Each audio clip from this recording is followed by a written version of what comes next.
Test, test, test, test, test.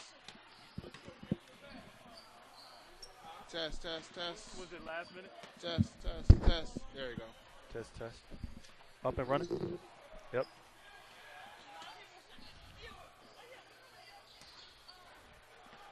Okay. We live? Yeah. Okay, cool. What's up, D1Spects fans? This is Ronnie Tatum here with Chris. How you doing? Live here at the Carolina All-American Camp. Pretty good crowd, pretty good group of kids out here doing their thing. What you seen so far? I see a lot of potential out here, a lot of talent, and a lot of kids that really want to play the game of basketball, and they really came out here to participate in this event. Shows a lot about their character and how they're really serious about playing basketball. Right, right. And this is where it starts. You know, some of the fundamentals, some people get it so mixed up and think they just got to get on the court and play and play and play. Right. I mean, you could do the wrong thing for years, and if you wanted those to get to the next level, you realize how much you missed out on. Right. How important is this camp?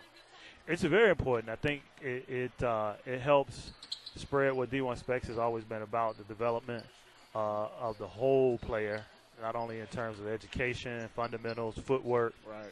So this is important. You know, the guy talked about, Anthony talked about how many kids in South Carolina are not getting to the next level, even in Division I. You know, so it's important that they learn those skills that can get them there. So if you was in this camp, what's your goal if you're a teenager?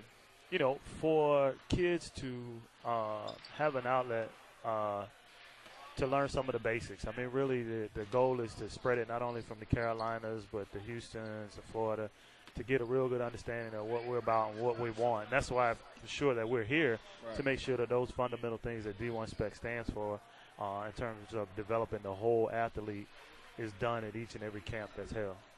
And we have a famous guest speaker, I guess, camp leader, Xavier McDaniel, former NBA All-Star. What did he go over when he talked to the kids?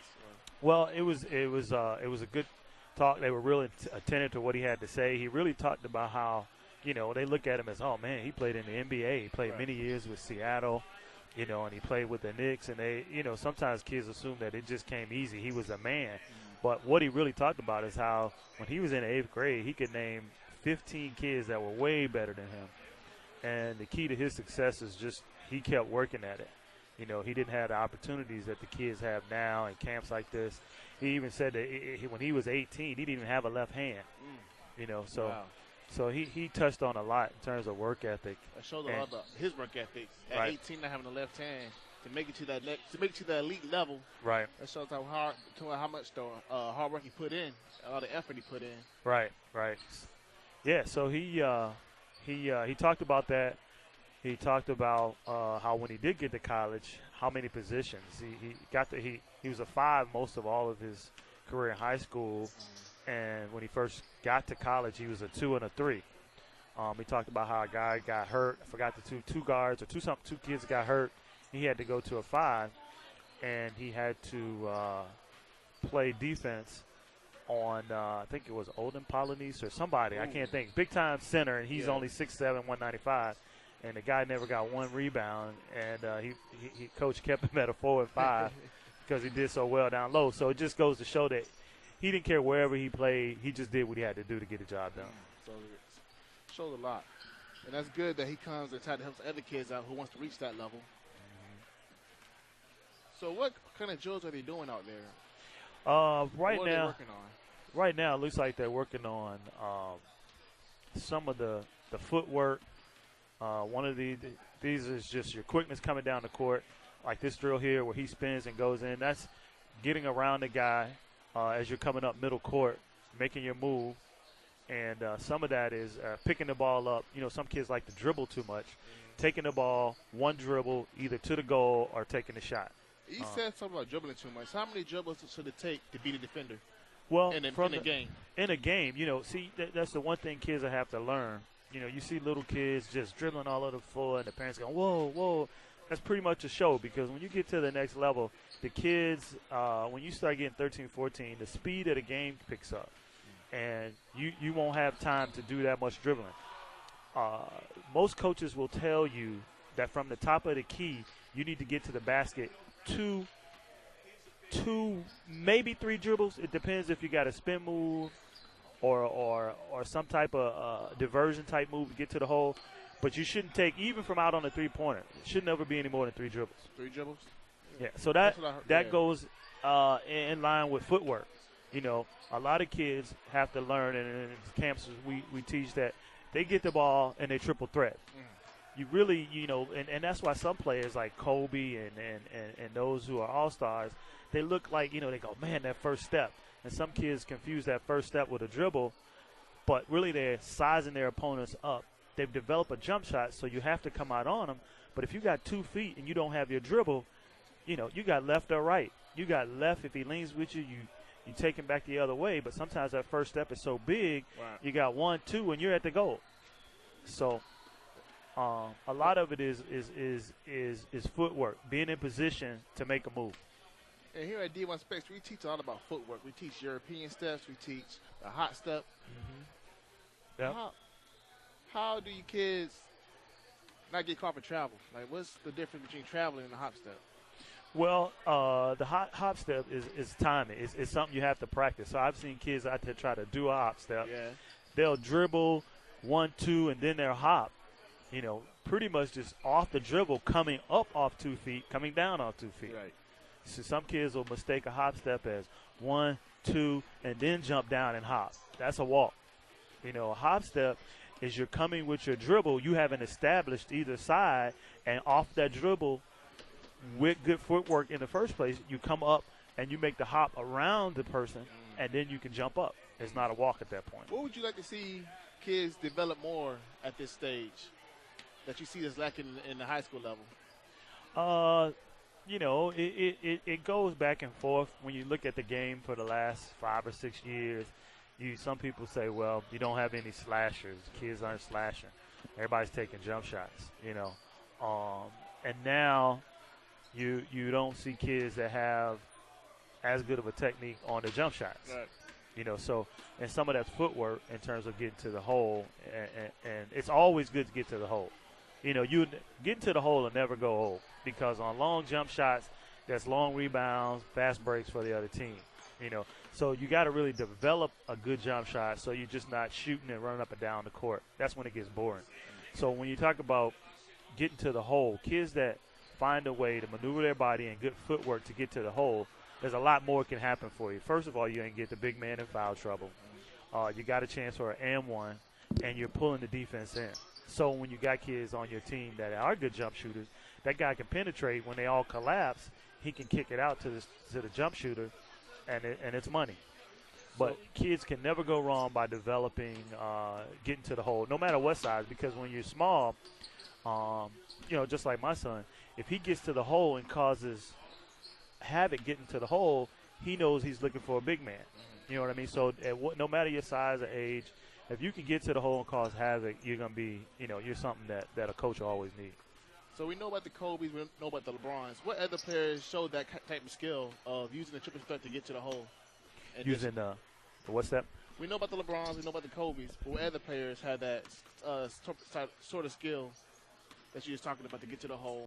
Of our kids, they should. Yeah. You know, they should. They've done this a zillion times, and sometimes they'll get complacent and are there just hanging out, talking, and not really focusing.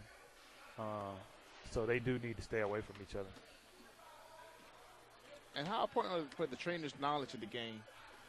But it's important, because that's the first thing you do when we get here. You know, Harold and I will stand there and just watch how he's letting them do the drill. You know, if he's just letting them do it and going through the drills without any correction, because you're going to always need to correct somebody and tell them. So that's important, that they, you know, make sure they're doing it right. Sometimes it takes showing them, take time to show them exactly what they should be doing on the drill and how they should be done. Okay. Well, this is Christopher Gordon, my man Randy Tatum for D1Spects. We're going to wrap this up. We're going to come back with a great interview with the X-Man and Mr. Anthony Tony himself, Southern Premier Hoops. Yep, that's it. You want to add? No, that's it. I'll be back. I'll talk to y'all later. Peace out.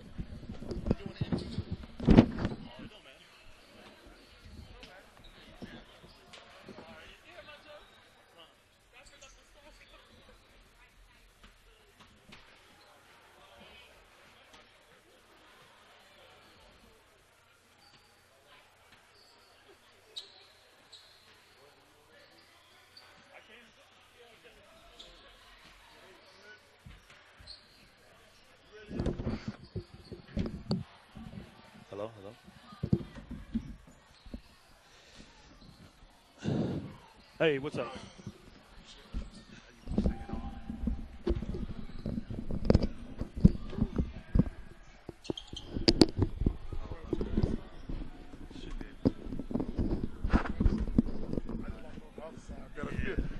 Right side. Awkward being on this side. Right side. So, first of all, I wanted to take time out here at the D1Spects All-American Camp. We have a special guest here today that spoke to the kids, the X-Man, Xavier McDaniel. How you doing, man? I'm doing pretty good. Rundy with D1Spects. So, we were just talking, Kawhi and I, we were talking about the camp and how important it is to have camps here in South Carolina to get the kids the exposure that they need. What do you think about that? Well, I think it's a great idea that Premier Basketball is doing because I personally believe South Carolina kids are really, really suffering as far as with the other states and even with size. And you go to, like, these Nike tournaments, and we getting our butt kicked. I go to a lot of these tournaments. We getting our tails kicked. And I was telling the kids earlier, I don't think we have – and I know Shaq Rowland – he probably going to go football. Roper is a junior. So right now, we're not looking at any D1 prospects right now, major college prospects that someone will be looking at. And for a city of Columbia size, that's awfully amazing to me. And when I look back, even as far as 15 years ago, we had 4 or 5 kids coming out going D1. We had the Kentuckys and UConn's coming down here. Right. All the major college teams coming in here, North Carolina, Duke, North Carolina State, all these coming down here looking at South Carolina kids. And right now, we're just lacking right now. I don't know if it's just a down period or what.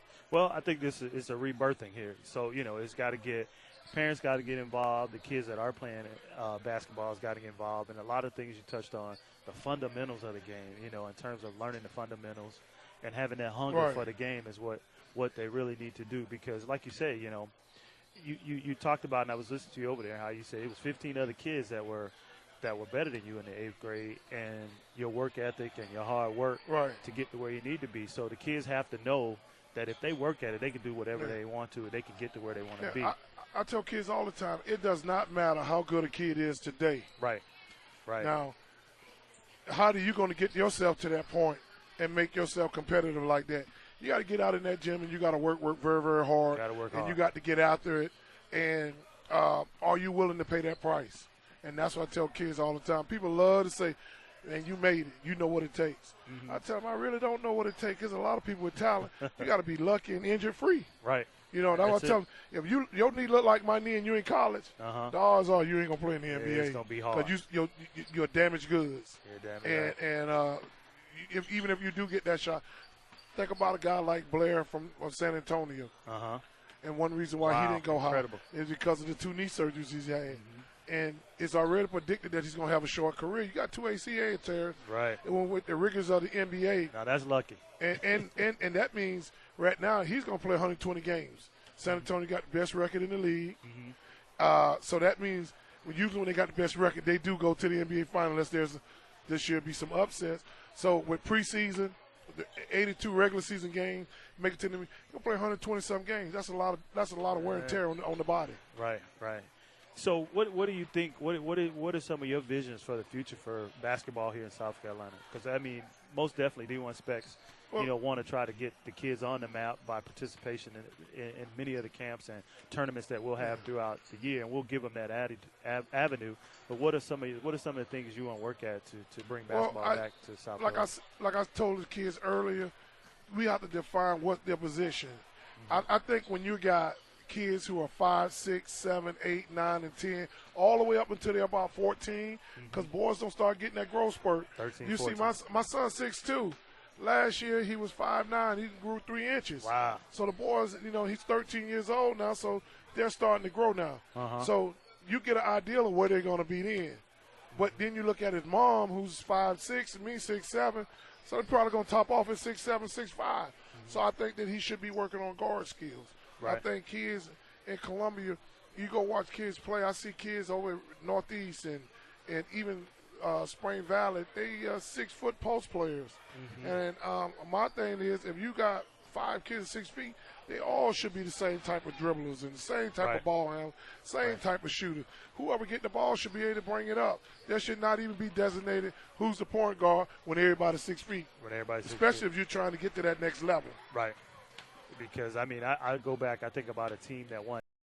The time that we need to stay on our kids even more. That's the last because, 2 years. You're looking at a kid with an opportunity that can make it. You know, if you don't stay on them, they're going to slack off. That's the natural reaction for a kid is to be a slacker at times if you don't enforce it, you know. And I know with my daughter in her grades, you know, well, I got an 83. No, I need you to get 85. Because you're going to slip. Yeah, don't, you know, you got to to keep high because they're going to slip. So you're trying to stay on them, but, you know, I tell them, man, it's so much peer pressure. And I tell these kids, are you willing to let your friends go? That was one of the biggest things for me was to let my friends go. Because I always tell them, when I was with this group of friends, you never know what was going on with it. But when I was with this group of friends, I hear you. good grades, very respectful, wasn't doing nothing. But as soon as I go back with this group of friends, when something happened at the school in my high school, coach tell you, first thing they would say, where X at? I'm in the middle of the fight too. You know? So your friends have your friends have a big influence on what you do. So my thing to tell my kids, my kids, that are you willing to separate your friendship with your friends? Are you willing to do that?